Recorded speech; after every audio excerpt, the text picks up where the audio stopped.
NDTV में मुजाहिद वली आपको खुशामदीद कहता है। और यकीनन इमरान खान के बारे में जो कहा जाता था कि जनाब ये अदालतों से भाग रहे हैं, फेस नहीं कर रहे हैं, अब इधर तवातुर से न सिर्फ लाहौर बल्कि इस्लामाबाद भी अदालतों में एक नहीं दो नहीं हर केस में हाजिर होते हैं और कहते हैं कि 100 के करीब मुकदमात अब तक इमरान खान पे जारी हो चुके हैं। इमरान खान ने आज अदालत में लाहौर हाई कोर्ट में एक बड़ा बयान दिया है। उन्होंने कहा कि जिस तरीके से जमा पार्क में उनकी गैर मौजूदगी में हमला हुआ, उन्हें इत्तला मिली है कि ईद पर अदालतें जब बंद होंगी इस दौरान जमा पार्क पर दोबारा हमला हो सकता है। उन्होंने ये भी कहना था कि ये इलेक्शन से डरे हुए नहीं और मैं ना जेल जाने से डरता हूँ ना मुझे जेल भेजना चाहते हैं, बल्कि ये मुझे ख़त्म करना चाहते हैं जैसा कि वज़ीराबाद में मुझ पर हमला हुआ, जिस तरह जमा पार्क में हुआ। इमरान खान का ये भी कहना था कि अल्लाह ने मुझे पहले ही बचाया है, लेकिन मैं अदालत से अपील करूँगा कि वो ऑपरेशन को रोके। हमारे साथ इस्लामाबाद हाई कोर्ट बार के साबिक़ सदर शोएब शाहीन साहब मौजूद हैं। शोएब साहब, आज वैसे तो अब तवातुर से इमरान खान अदालतों में हाज़िरी दे रहे हैं और ये तासुर उन्होंने ख़त्म कर दिया है कि अदालतों से भाग रहे हैं, लेकिन मुझे ये उनका बयान आज बड़ा बयान है जिसमें उन्होंने कहा है कि ईद पर अदालतें बंद होंगी, इस दौरान जमा पार्क पर दोबारा हमला हो सकता है और पहले भी अल्लाह ने बचाया, लेकिन ये मुझे जेल में डालना नहीं चाहते, मुझे ख़त्म करना चाहते हैं। तो ये बड़ा बयान है क्योंकि बहरहाल एक ज़िम्मेदार पार्टी के सबसे मकबूल पार्टी जिसे वो कहते हैं उसके रहनुमा जब ये बयान दे तो जो अदालत ने इस पर किसी रद्द अमल का इजहार नहीं किया। शोएब शाहीन साहब, देखिए, मैं समझता हूँ कि इस वक्त आप देखें पाकिस्तान की तारीख में ये वाहिद लीडर है जिसके खिलाफ 150 के करीब मुकदमात दर्ज हैं और 40 के करीब FIR हैं वो जो दहशतगर्दी की मुकदमात हैं। लेकिन जो तर्ज अमल इस फाशिस्ट हुकूमत ने अडॉप्ट कर लिया है, मुझे अफसोस से ये अल्फाज कहना पड़ रहा है कि आप कहीं तो रुक जाएं। सुप्रीम कोर्ट की जजमेंट को आप मानने को तैयार नहीं, आइन को करारदादों के जरिए आप मुअत्तल करने में लगे हुए हैं। सुप्रीम कोर्ट एक फैसला करती है, अगले दिन आप पार्लियामान को बुला करके उसके मुकाबले में खड़ा कर देते हैं। आइन के मुताबिक इलेक्शन की बात होती है, आप इलेक्शन कराने को तैयार नहीं होते। एस्टेब्लिशमेंट हमारी ट्राइका जो है, एस्टेब्लिशमेंट, इलेक्शन कमीशन और मुख्तदर जमातें, ये सारी हमारी जो इक़्तिदार में बैठी हुई हैं, ये सारे मिलके सिर्फ एक बंदे को और एक पार्टी को क्रश करने पे लगे हुए हैं। रोज़ उनके किसी न किसी एक लीडर को गिरफ्तार कर लेते हैं। तो मेरा ख्याल है वाहिद होप तो फिर अदलिया है, और जिस तरह पिछले 2 महीने से अदलिया पे अटैक ये कर रहे हैं आपके सामने, कभी उनकी पावर्स का टेल करते हैं, कभी उनके खिलाफ रेजोल्यूशंस पास करते हैं, कभी उनके खिलाफ ज़ातियात करते हैं, कभी उनके तस्वीरों के साथ, नाम के साथ वो जलसों में बातें करते हैं। और आर्टिकल 68 कहता है कि कंडक्ट ऑफ द जजेस के बारे में ये डिस्कस ही नहीं करेंगे पार्लियामान में, वहाँ बातें करते हैं। तो ये सारा कुछ जो शो कर रहा है वो तो सामने नज़र आ रहा है कि इनको ना आइन की पासदारी का ख्याल है, ना कानून की अमलदारी का ख्याल है, ना इनको आज़ाद अदलिया के एहतराम का कॉन्सेप्ट है, और ना इनको ह्यूमन राइट्स वायलेशंस के ऊपर कोई नदामत है कि ये जो कुछ करने लगे हैं। और सियासी मुकदमात की उन्होंने भरमार कर दी है, और जो सिचुएशन है आपके इकोनॉमी की, उस पर तो हम बात ही ना करें जितनी नहीं। लेकिन शोएब शाहीन साहब, ये जो इमरान खान साहब ने ये बयान दिया है कि ईद में अदालतें बंद होंगी, अदालतों के बारे में कहा जाता है कि वो तो कभी बंद नहीं होती। खुदा न करे ज़लज़ले भी आते हैं, तूफ़ान भी हैं, जंगें भी होती हैं, बड़े बड़े सानियात वाक़यात होते हैं और कब बाज़ लोगों को ऐसे वक्त दादरसी भी होती है। तो ये क्या, अगर 6 दिन वफाकी हुकूमत बंद होगी तो 6 दिन अदालतें बंद रहेंगी, 6 दिन कोई सुनवाई नहीं होगी लोगों की? ये कैसे होगा? या 4 दिन अगर हुआ ऐसी छुट्टियाँ हुई अगर सूबाई हुकूमत की? 5 दिन के लिए बंद है। इस वक्त तक तो यही नोटिफिकेशन है कि अदालतें भी बंद होंगी। इस वक्त तक यही नोटिफिकेशन है, फेडरल गवर्नमेंट भी, प्रोविंशियल गवर्नमेंट्स भी बंद होंगी। लेकिन अगर कोई इमरजेंसी हो तो ये चीफ जस्टिस की फिर सवाबदीद होती है कि रात को या दिन में या किसी छुट्टी वाले दिन भी अदालतें खोल सकता है, उस पर कोई पाबंदी नहीं है। और माजी में भी हमने देखा है ये जो कासिम सूरी की रूलिंग के खिलाफ जिसका बहुत बड़ा चर्चा हुआ था, यही चीफ जस्टिस उमरता बंदयाल साहब ने रात के 12 बजे अदालत खोली थी। बल्कि इत्तेफाक की बात है, आज जो जस्टिस सत्तर मिर्ज़ा साहब कहते हैं ना कि कासिम सूरी की रूलिंग के खिलाफ भी ये सुओ मोटो एक्शन नहीं लेना चाहिए था, इत्तेफाक की बात है रात को उनकी भी अदालत खुली थी, किस हवाले से खुली थी, बाद में उन्होंने उसको खुद जस्टिफाई किया था। लेकिन बात ये नहीं है, बात ये है कि देखें ये जिस तरह का तर्जुमा इन्होंने अडॉप्ट कर रखा है, मेरा ख्याल है इसमें अदालतों को फ्रंट फुट पे आना पड़ेगा। अदालतों को लोगों के हुकूक के तहफ़्फ़ुज़ के लिए जिन्होंने जो अदालतों ने कसम उठा रखी है कि वो लोगों के हुकूक के तहफ़्फ़ुज़ करेंगी, उसके लिए उनको फ्रंट फुट पे आकर के लोगों को तहफ़्फ़ुज़ देना पड़ेगा। वरना जो अनारकी फैल रही है, जिस तरह मायूसी फैल रही है, जिस तरह नफरत पीडीएम की जमातों के खिलाफ हो रही है, लेकिन उनको, मुझे ये अफसोस की बात है, ये सियासी जमातें होके इनको ये एहसास नहीं है कि जिस तरह की नफरत का माहौल वो क्रिएट कर रहे हैं, कल उन्होंने खुद इलेक्शन में जाना है तो पब्लिक को क्या फेस करेंगे। दूसरी बात, या तो इन्होंने कसम उठा रखी है कि इन्होंने इलेक्शन में नहीं जाना, अभी नहीं तो कल परसों 6 महीने बाद, 2 महीने बाद इन्होंने इलेक्शन में अगर जाना है तो ये इनका तर्ज है। एक और बात अगर मैं आपसे पूछूं, ये तो दुरुस्त है, लेकिन फिर अदालतों के हवाले से कि अगर मुझे दुरुस्त कर दिए, गालिबन इस वक्त 15 रुकनी बेंच है, गालिबन 15 या 14 रुकनी है, तो एक क्वेश्चन लिया जा रहा है। अगर 15 रुकनी बेंच है तो 8 जजों ने जो एक फैसला दिया था जिसको कौमी असम्बली तस्लीम करने की तैयार नहीं, तो क्या कबाहत है कि फुल बेंच ना बैठ जाए? यानी अगर जो चीफ जस्टिस साहब की इसको कमज़ोरी समझा जा रहा है या समझा दबाव या देखा जा रहा है कि कुछ वो जानिबदारी हो रही है, तो एक बार फुल कोर्ट बेंच के कर दें। जबकि मैंने कहा ना, उसमें तो अक्सरियत यानी 8 रुकन तो एक फैसला दे चुके हैं ना, जिसे रिजेक्ट कर दिया गया है, और बदकिस्मती से हमारे जजेज हजरात इसमें पार्टी बन गए हैं बाकायदा। देखिए, पहली बात तो ये है कि ये कहाँ इन्होंने कहा है कि अगर 15 जज बैठ जाएंगे तो हम उस फैसले को मान लेंगे। ये तो कहते हैं हमने इलेक्शन किसी सूरत नहीं होने देना, हमने इलेक्शन किसी सूरत कराना ही नहीं है। इनका तो मतमे नजर ये है नहीं। ये तो कभी करारदादों के पीछे छुपते हैं, कभी फुल कोर्ट की बात करके उनके पीछे छुपते हैं, कभी कहते हैं ये 3 मेंबर क्यों था, 8 मेंबर क्यों नहीं है, 5 मेंबर क्यों नहीं है, 7 मेंबर क्यों नहीं है। बात यह है कि ये देखें, फुल कोर्ट बनती है इनके, आप इनकी ब्लैकमेलिंग पे आप तो चीफ जस्टिस ने फुल कोर्ट नहीं बनानी ना। फुल कोर्ट बनती है जब आपको कोई आइन की तशरीह इन्वॉल्व हो। पाकिस्तान की तारीख में 3 दफा से फुल कोर्ट बनी है, एंड लास्ट टाइम उस वक्त बनी थी कि जब ये फौजी अदालतों का मामला था कि क्या आइन में तरमीम ये हो सकती है, क्या basic structure of the constitution की वायलेशन हुई या नहीं हुई, उससे फुल कोर्ट बैठी थी। और ये लास्ट टाइम हुआ था 2014-15 में। और आज देखें, बात ये है कि ये तर्ज अमल जो इनका है, ये आज तक कोई कह दे हाँ जी फुल कोर्ट बैठ जाएगी तो हम मान लेंगे। कहाँ इन्होंने कहा? ये तो कहते हैं फंड्स नहीं है, ये तो कहते हैं खजाना खाली है, ये तो कहते हैं काम मानेंगे नहीं, ये तो कहते हैं हम इलेक्शन अक्टूबर में भी शायद ना कराएं। अब राना सनाउल्लाह स्टेटमेंट उठा ले, वो कहते हैं अगर ये तर्ज अमल रहा तो हम अक्टूबर में भी नहीं कराएंगे। भाई क्या तर्ज अमल है? 150 के करीब आपने उसके ऊपर मुकदमात बना दिए, मर्डरस अटैक किया है, वो अल्लाह ने उसको जिंदगी रखी थी, वो वापस आ गया है। वो एक बात कर रहा है भाई आइन के मुताबिक इलेक्शन करा दो, और इन्होंने खुद ऑफर की थी कि आप 2 असम्बलियां डिसॉल्व करें, अगले दिन हमसे इलेक्शन ले लें, और कौम से किया हुआ वादे से ये मुकर गए। फिर इन्होंने कहा था कि हम अदम एतमाद भी नहीं करेंगे, अदम एतमाद कराया इन्होंने। फिर कहा एतमाद के वोट का भी नहीं कहेंगे, वो भी फिर इन्होंने कहा। देखिए, जब पंजाब में अदम एतमाद का वोट लिया परवेज इलाही ने, लोगों को सबको पता था, उन सब मेंबरान को, कि जनाब ये असम्बली टूटने जा रही है। जिस वक्त एतमाद का वोट लोग दे रहे हैं इसी मकसद के लिए दे रहे हैं। और आज देखें, बात ये नहीं है, बात ये है कि हम सब एक बात पे कायम है भाई, आइन की पासदारी और कानून की हुक्मरानी के लिए सब इकट्ठे हो जाए। आइन कहता है 90 दिन में इलेक्शन है तो हो, अगर आइन कहता है आपको 6 महीने में इलेक्शन है तो आप कराएं। अब चले फाइनली शोएब शाहीन साहब, फाइनली अगर मैं इस पर आऊं कि आज जो कौमी असम्बली की जो कमेटी जो ख़जाना की, उसके वादे तौर पर कह दिया और उसको कौमी असम्बली में भेज दिया, पता नहीं उससे पहले कभी ना हुआ और फिर कौन नहीं हुआ। मैंने अभी कहा, यानी कोई पिंग पोंग का खेल ही समझ लिया इन्होंने बना दिया है इस पूरे उसको। तो इसके बाद अब कल क्या गालिबन कल उन्हें फैसला जो करना था है कि अब जब ये इन्होंने कह दिया स्टेट बैंक को कि आप पाबंद नहीं है सुप्रीम कोर्ट के फैसले के, तो सादा सा लफ्ज़ तौहीन अदालत ही होगा या इससे बढ़कर भी कुछ हो सकता है?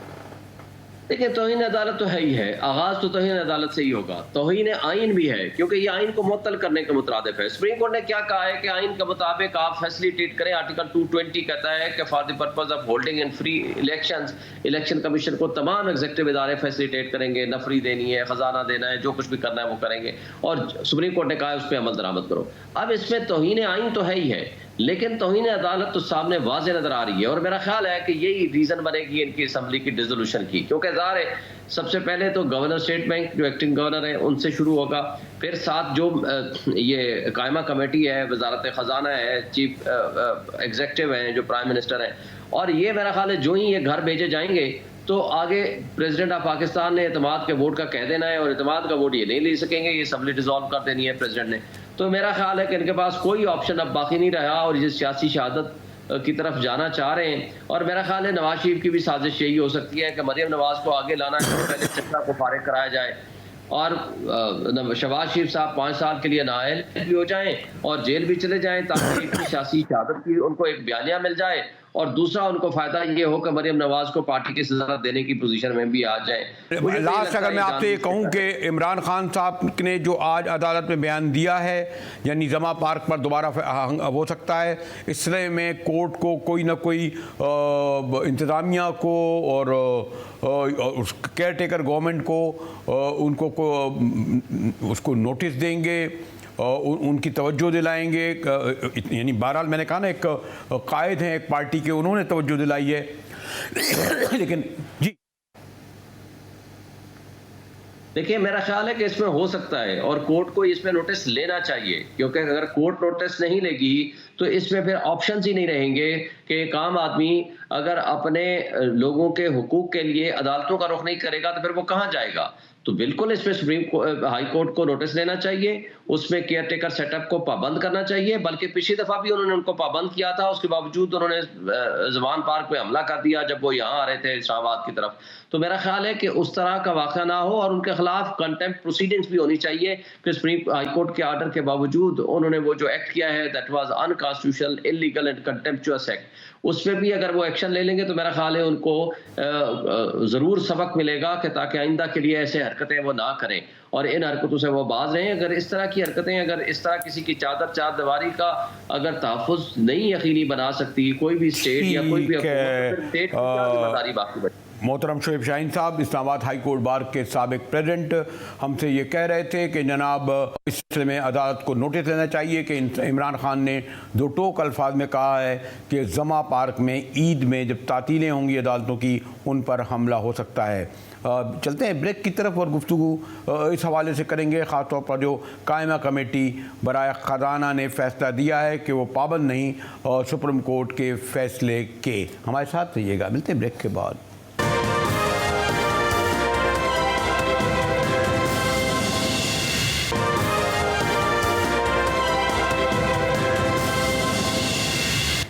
GTV में एक बार फिर मुजाहिद वली आपको खुशामदीद करता है। बिलाखिर जिस बात की उम्मीद थी ऐसे ही हुआ कि आज जब कौमी असम्बली ने वज़ारत ख़जाना की कायमा कमेटी को भेजा था कौमी असम्बली की, जिनकी तर्जुमानी करते हुए हमारी मोहतरमा आयशा गौस ने यह कहा कि जनाब पंजाब के ज़िमनी इंतखाबात के लिए हम 21 अरब रुपये नहीं देते।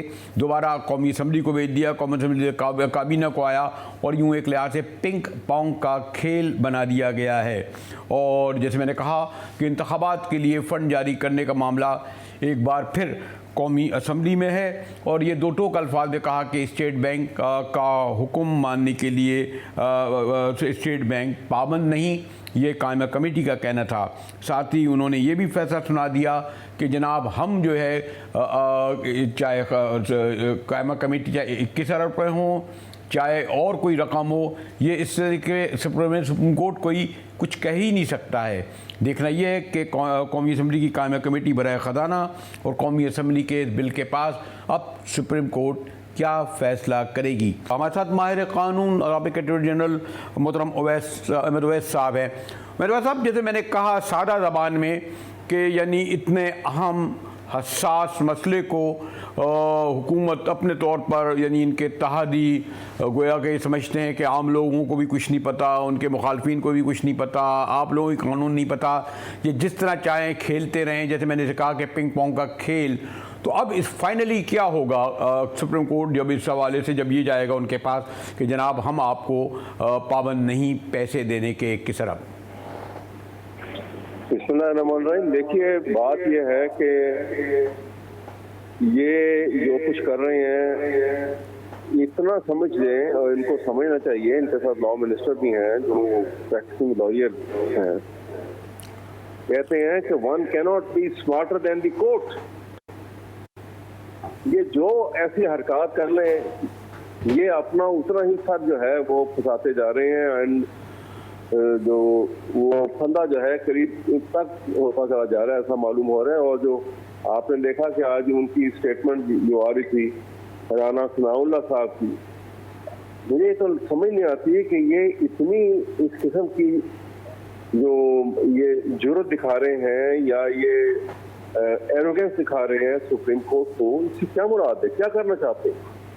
सुप्रीम कोर्ट का हुक्म जो बड़ा वाज़ेह, आर्टिकल 189 को पढ़ लीजिए, आर्टिकल 190 को पढ़ें कि every department, every civil and judicial institution are bound to come to the aid of supreme court. Supreme court के किसी ऑर्डर को, हुक्म उसका मानने के लिए, उसको पूरा करने के लिए तमाम अदारे जो हैं उनकी ये जिम्मेदारी है कि उसको पूरा करें। लेकिन वो ये कहते हैं उमैद वैद साहब कि हम कौमी असम्बली का जो बिल लेकर आए हैं और वो जो उन्होंने पास किया है, जिसमें उन्होंने कहा है कि उन्हें इस तरह का नोटिस लेने का, उनका हुक्म ही नहीं है। और जब कौमी असम्बली ने, जो कहते हैं आइन में सबसे बालादस्त है, पार्लियामेंट है, कोई इदारा उससे हटकर नहीं जा सकता, तो वो कोई सुप्रीम कोर्ट का फैसला तो स्टेट बैंक या वजारत ख़जाना या वजारत दाखिला नहीं मानेगी बराह रास्त। यही मैं आपसे अर्ज कर रहा हूँ कि देखिए, स्टेट बैंक हो या कोई अदारा हो, पाकिस्तान का कोई अदारा हो, कोई इंडिविजुअल कितना ताकतवर हो, कोई अदारा कितना ताकतवर हो, they are, everyone is bound to act and to function in aid of supreme court. और किसी ऑर्डर को पूरा करने के पाबंद है, कोई एक्सेप्शन नहीं हो सकती। पार्लियामेंट के किसी भी ऑर्डर को, किसी भी पार्ट ऑफ इनेक्टमेंट जो है, कोई वहां पे इनेक्टमेंट को पास करते हैं, पार्ट ऑफ लेजिस्लेशन जो है, उसको भी इंटरप्रिटेशन उसकी और उसकी जुडिशियल रिव्यू का अख्तियार जो है वो सुप्रीम कोर्ट के पास है। तो लेकिन ये बात तो तय हो चुकी है कि वो नहीं मान रहे ना, अब कह रहे हैं दो टोक अल्फाज में कौमी असम्बली में काबीना ने वादे कह दिया, सुप्रीम कोर्ट इस पर क्या रद्द-ए-अमल करेगा? तौहीन अदालत के सिलसिले में क्या कर सकता है कोर्ट? इसमें अल्टीमेटली कोर्ट जो है वो कंटेम्प्ट ऑफ कोर्ट में जाएगा, ठीक, और अल्टीमेट अथॉरिटी को पकड़ लेंगे। या आज नहीं तो कल आपको नजर आ जाएगा कि ये जो है, वो प्राइम मिनिस्टर जो है शहबाज शरीफ साहब जो है, उनकी गर्दन जरूर दबोची जाएगी।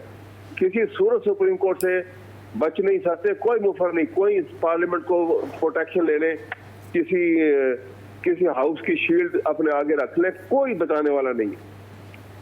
सिर्फ एक ही तरीका है बचने का कि सुप्रीम कोर्ट के ऑर्डर को ये इम्प्लीमेंट करें, एनफोर्स करें और इन लेटर एंड स्पिरिट एनफोर्स करें, अदरवाइज मुफर का कोई रास्ता नहीं। तो ये जो खजाना कमेटी बराए जो कौमी असम्बली कायना कमेटी है, इन लोगों ने जो फैसला किया है कलेक्टिवली, तो इन पर भी कंटेम्प्ट ऑफ कोर्ट का होगा लागू?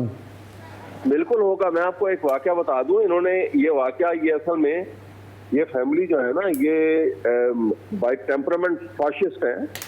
ये वाकया 97 में जब हुआ था तो उसने गौहर अयूब ने अपनी किताब में लिखा हुआ है कि उस जब स्टॉर्म किया था सुप्रीम कोर्ट में, उससे पहले उसने कहा कि नवाज शरीफ साहब ने मेरे पास स्पीकर नेशनल असेंबली के एक चैम्बर में मुझे बुलाया और कहने लगे कि कायमा कमेटी जो है, प्रिविलेज कमेटी की जो मेंबर है और वो चेयरमैन, वो आके कुछ आपको बताना चाहते हैं। और वो आए और वो जब आ गए तो कहने लगे, नवाज शरीफ कहने लगे, उस वक्त प्राइम मिनिस्टर थे, कि बताइए आपने क्या फैसला किया। और उन्होंने कहा कि हमने ये फैसला किया है कि chief justice supreme court justice Sajjad Ali Shah को कायमा का ये जो प्रिविलेज कमेटी है वो एक नोटिस करेगी कि हमारे आगे पेश हो आगे 15 तारीख को। तो उन्होंने कहता है कि मैंने सर पकड़ लिया, एक किताब में लिखा हुआ है उसने, तो खुदा के लिए ये गलती ना करना। वो चीफ जस्टिस है, केस आपका कंडक्ट कर रहे हैं और उनको आपके पास कोई अख्तियार नहीं है बुलाने का इसका। तो फिर चुप कर गई है। और फिर ये जब उठ के जाने लगे तो मुझे कहने लगे मेरे साथ चलो, और गाड़ी में बैठ के मुझे नवाज शरीफ ने कहा कि गौहर मुझे कोई ऐसा रास्ता बताओ कि मैं एक रात के लिए chief justice supreme court justice Sajjad Ali Shah को जेल में बंद कर दूं। ये इन्वर्टेड कॉमा में उस अपनी किताब में लिखा हुआ है। क्या ये मुमकिन है? वो मरहला नहीं आ गया, उससे ज्यादा खतरनाक सूरत हाल है। तो क्या ये इस तरह जा सकते हैं? आपसे अर्ज कर रहा हूँ कि ज़हनियत वही है, हालात ज्यादा खतरनाक है और ज्यादा शेर किस्म का सुप्रीम कोर्ट। लेकिन क्या ये ऐसा कर सकते हैं? क्या ये ऐसा कर सकते हैं? ये कुछ नहीं कर सकते आप। अच्छा, ये अपने आप पे फकत फंसा सकते हैं, फंसा चुके हैं। एक ही रास्ता है, इनको ना फौज से सपोर्ट मिलेगी, इन्होंने कोशिश की है लेकिन आर्म फोर्सेज में पाबंद है। दे आर अंडर ओथ के पाकिस्तान के आइन की और पाकिस्तान के कानून की पासदारी जो है वो लेकिन उनके ऊपर लेकिन लाजिम है। अहमद वैसा फिर आपको याद होना चाहिए कि उस वक्त भी दहशतजाद अली शाह ने जब जहांगीर करामत को कहा था आर्मी चीफ को, तो उन्होंने खामोशी इख्तियार की थी, सदर लगारी ने भी की थी, इसीलिए सुप्रीम कोर्ट पर जो हमले के बाद भी इनका कुछ नहीं हुआ था। नहीं, वो और सूरत थी ना। यहाँ तो एक वो ऑर्डर कर चुके हैं और वो ऑर्डर के ऊपर जो है ये अब अमल दरामद होना है। अब ये कुछ नहीं कर सकते, अब कोई प्रोटेक्शन कहीं से इनको नहीं मिल सकती। ये पाकिस्तान का आइन है, जब तक कायम है तो एवरीवन इन पाकिस्तान, कितना बड़ा अदारा है, कितना बड़ी कोई शख्सियत है, are subservient to the constitution और they are bound to implement any order pass by the supreme court. ठीक है अहमद वैद साहब, शुक्रिया अहमद वैद साहब। साबिक अटॉर्नी जनरल मुमताज़ माहिर कानून का कहना था कि जनाब ये जो है इस बात के पाबंद हैं, सूरत में ये इस पर अमल दरामद करें। और जैसे कि कल सुप्रीम कोर्ट में इसकी हेयरिंग होगी, तो देखना है कि सुप्रीम कोर्ट क्या फ़ैसला करेगा, उससे ज़्यादा कि हुकूमत क्या फ़ैसला करेगा। और ब्रेक के बाद आएंगे तो आपको बताएंगे कि जो बॉम्ब गिरा है, पेट्रोल बॉम्ब 10 रुपये जो बढ़ाया है, ईद से पहले जो कौम से ईदी छीनी गई है ज़बरदस्ती, इस पर गुफ्तगू करेंगे एक ब्रेक के बाद।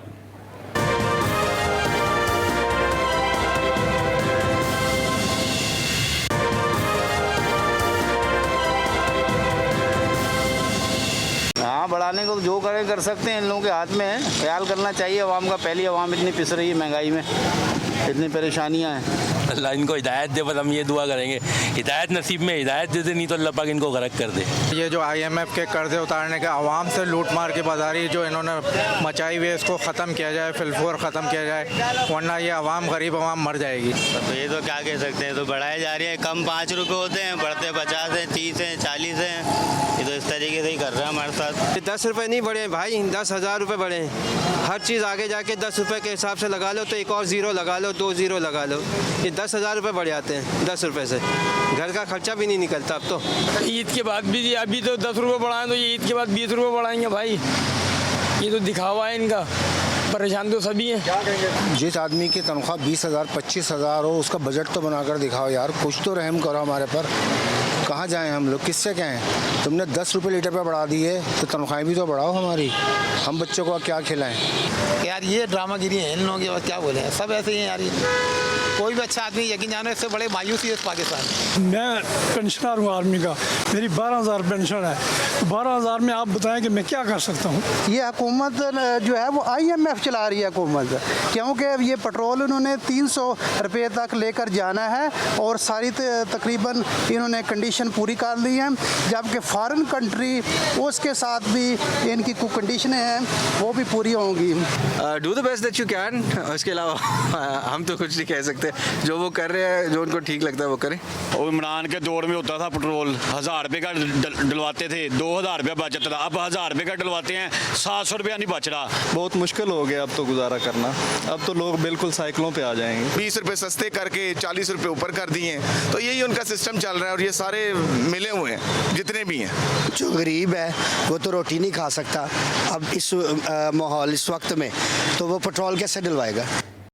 जी हाँ, मुजाहिद वल्दी आपको खुशामदीद कहता है। और आप देखिए कि हमने सोचा कि अदालतें, सियासी मामला अपनी जगह, लेकिन मज़ीद ईद से पहले जो बॉम्ब गिराया है 10 रुपये का, उसके बाद 282 रुपये पेट्रोल की कीमतें हो गई हैं। जबकि आलमी मार्केट आज भी बता रहा है कि उसकी कीमतें में कोई इजाफा नहीं हुआ, यानी जो कीमतें कम हुई उसका कोई रिलीफ नहीं मिला। यूँ शरीफ हुकूमत ने ईद से पहले ही कौम से ईदी हथिया ली है। पेट्रोल मसनूआत में 10 रुपये इजाफे के बाद अब 282 रुपये फ़ी लीटर हो गया है। जो लोग मोटरसाइकिल में सफ़र करते हैं, मैं भी कभी कभी उनके साथ बैठ जाता हूँ, कहते हैं जी पहले हम जो 2 लीटर होता था वो अब 1 लीटर है, और अब 2 लीटर रोज़ाना यानी 500 रुपये रोज़ का पेट्रोल तकरीबन डलवाना पड़ता है, 550-600 का।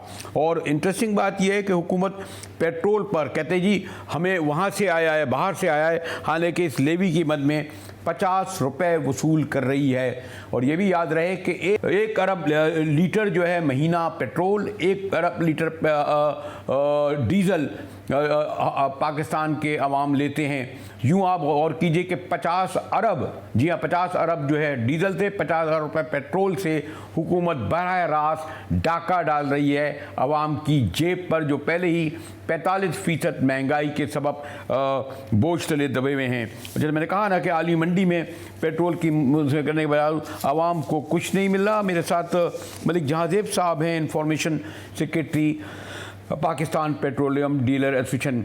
जी लगता है ये कि ये जो ईद से पहले जो कीमतें इजाफा की गई हैं, आपको क्या फ़र्क पड़ता है? आप ये जो 282 में बेचेंगे, आवाम को मुंतकिल कर देंगे, तो बराह रास्त तो वो जो पेट्रोल बेचने वाले हैं वो तो मुतासिर नहीं होते, उनका वही मुनाफा, वही उनकी माशाल्लाह कारोबार में 1 से 2 पेट्रोल 2 से 4। सर अस्सलाम वालेकुम जी, बड़ी मेहरबानी आपने हमारा मौक़िफ़ सुनने के लिए अपने शो पे मदऊ किया। सर गुजारिश इतनी सी है जी कि हम पेट्रोल पंप मालिकान जो है, हम लोगों का एक आप समझें कि एक पोस्ट ऑफिस का हमारा वो एक कंडक्ट होता है कि हमने ऑयल कंपनी से पेट्रोल ख़रीदा और आवाम को वो सेल कर दिया रेगुलेटेड प्राइस पे जो ओगरा ने मुतय्यन की हुई है। अब इसके अंदर हम लोगों ने अपना जो ओगरा जो गवर्नमेंट ऑफ पाकिस्तान है हमारा एक प्रॉफिट मार्जिन मुतय्यन किया, हमने उससे 1 पैसा ज़्यादा चार्ज नहीं कर सकते। इसमें गुजारिश सिर्फ ये है जी कि जूँ प्राइसेस बढ़ती हैं पेट्रोल की, डीज़ल की, आवाम तो बिल्कुल इसका शिकार होती है महंगाई का, और आवाम पे एक जिस कहते हैं कि पेट्रोल बम करता है, सिर्फ वही पेट्रोल बम वही महंगाई हम पे भी करती है, वही हम भी उसी मुश्किलात से गुजरते हैं कि हम भी आवाम का हिस्सा हैं, हम भी से टैक्स पे ही हैं। जूँ प्राइसेस बढ़ती हैं तो हमारी जो सेल है वो बहुत मुतासर होती है। ये मैं आपको फैक्चुअल फिगर्स दे रहा हूँ जिसमें मीडिया, मेन स्ट्रीम मीडिया ने भी अपने इंडिपेंडेंट ऑडिट्स वगैरह कराए हैं और देखे हैं कि ऑयल कंपनीज़ की जो सेल्स हैं वो ड्रॉप हुई हैं। सो पेट्रोल पंप्स की भी सेल्स ड्रॉप हुई हैं, किसी की 10%, किसी की 15%, किसी की 20% सेल ड्रॉप हुई है। अब इससे जब सेल ड्रॉप होगी तो ऑटोमेटिकली जितनी सेल कम होगी उतना ही कम जो है रेवेन्यू कलेक्शन होगा। तो सर हम लोग एट द सेम टाइम हम उन इदारों में से पहले हम इदारे हैं जो हम लोग real time government of Pakistan को टैक्स कलेक्ट करके देते हैं। ये ऐसे ही है कि हम पेट्रोल बाद में बेचते हैं। मलिक साहब आपकी सेल तो 10-20% गिरती है ना, लेकिन जब 282 रुपये हो जाए जो हम करते थे 170 और 180 और 200 करते हम तो 50% ज़्यादा हो गए। फिर सवाल ये है कि जब आलमी मंडी में कीमतें गिर रही हैं तो उसका रिलीफ क्यों नहीं मिलता आवाम को? उल्टा बोझ आवाम पर पड़ रहा है इस पेट्रोल का, ख़ास तौर पर जो हज़ारों लाखों की तादाद में मोटरसाइकिल वाले हैं जो मुश्किल से 1 लीटर या 2 लीटर रोज़ाना भरवाते होंगे। दरअसल जी जो कैलकुलेशन होती है जी आली मंडी का क्रूड ऑयल है और पाकिस्तान का, इसके अंदर फार्मूला एक है, उस फार्मूला का सबसे जो इम्पोर्टेंट जुज़ है वो डॉलर है। जूँ डॉलर बढ़ता है, आप मेरी बात लिख लें बेशक, कि अगर आलमी मंडी में क्रूड ऑयल जो है ख़ाम तेल है उसकी कीमत कम होगी, लेकिन हमारे मुल्क में अगर डॉलर बढ़ गया तो पेट्रोल डीजल की प्राइस बढ़ेगी, क्योंकि हमारी बेसिक कैलकुलेशन डॉलर पे बेस करती है। अगर डॉलर, अभी आपने खुद देखा है कि रिसेंटली डॉलर जो है दिनों के अंदर बहुत ज़्यादा ऊपर चला गया है, और at the same time international market भी कोई अराउंड $70 से आज $82-83 के ऊपर आ गई है।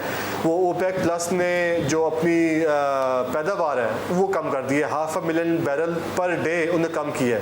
डिमांड उतनी है, सप्लाई कम कर दी, ऑटोमेटिकली प्राइस ऊपर चली गई। तो इंटरनेशनल मार्केट में प्राइस गई ही गई है। एट द सेम टाइम जो डॉलर ने, मगर आप अगर ये कह रहे हैं जनाब कि नुकसान हो रहा है, मैं तो यहाँ अभी दफ्तर से निकलूँगा, हर कोने पर एक पेट्रोल पंप, हर फल्लांग में 2, जबकि सुना है कि लॉज भी मौजूद हैं। तो आपकी, मैं फिर सॉरी टू से कहूँगा, शायद आपको ना कह रहा हूँ कि आपकी ग्रोथ बढ़ रही है, कराची से बाहर निकल जाएं, पेट्रोल पंप ही पेट्रोल पंप। तो ये आपको एक आसान है ना कि 10 रुपये बढ़ाओ और रोज़ाना के जो है करोड़ों रुपए लोगों की जेब में डाका डाल दो। ये जो आपने मुझसे सवाल किया, ये सवाल किया जी कि पेट्रोल पंप की जो ग्रोथ बढ़ी है, हर जगह पे पंप बनना शुरू हो गए हैं। ये सर एक मैं बताता हूँ जी कि एक हमारा एक लॉ पास हुआ था जी कि 3 किलोमीटर पे एक पंप हुआ करेगा, इससे ज़्यादा पंप नहीं हो सकते। बल्कि हर 3 किलोमीटर बाद एक पेट्रोल पंप होगा। 3 किलोमीटर रेडियस में अगर पंप ऑलरेडी लगा हुआ तो आप पंप लगा नहीं सकते थे। लेकिन सर अगेन ये गवर्नमेंट का एक इसमें इख्तियार है और एक लीगल एंटिटी है, ये कारोबार है, किसी को हम लीगल कारोबार करने से रोक नहीं सकते। ये गवर्नमेंट का एक इसमें होता है कि जी कि उन्होंने हर एक का इंटरेस्ट वॉच करना है। आज मैंने पंप यहाँ लगा लिया है, मेरे वॉल टू वॉल कल पंप लग जाता है, मेरी तो ऑटोमेटिक सेल ड्रॉप होगी कि नहीं होगी। और यकीनन जैसे मैंने कहा कि पेट्रोल की कीमत ही बढ़ेंगी तो ग़ालिबन ज़िंदगी के हर शोबे पे उसका असर पड़ेगा। इसी के साथ ही GTV से मुजाहिद बेलवी को इजाज़त दीजिए।